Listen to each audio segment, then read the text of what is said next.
कर्जत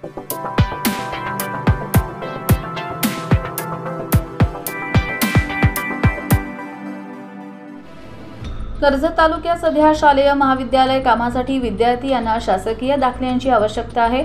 मात्र तहसीलदार यांचे कार्यालय हे नवीन प्रशासकीय भवनमध्ये तर शासकीय दाखल्यांसाठी आवश्यक असलेले मुद्रांक हे जुन्या कार्यालयाबाहेर मिळत आहेत।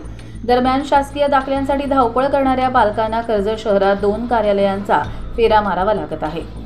रायगड जिल्हाधिकारी यांनी मुद्रांक शुल्क विभागाला नवीन प्रशासकीय भवनमध्ये जागा उपलब्ध करून द्यावी अशी आणि पालकांची धावपळ थांबावी अशी मागणी केली आहे। शासनाने या मागणीकडे दुर्लक्ष केल्यास पालक वर्गातून मोठे आंदोलन उभे राहू शकते। कारण तालुक्याच्या शेवटच्या टोकावरून पालक आपल्या पाल्याचे शासकीय दाखले मिळवण्यासाठी येत असतात। त्यांना दाखले मिळत नसल्याने पालक वर्ग संतप्त असल्याची माहिती वैशाली कांबळे यांच्याकडून देण्यात आली आहे।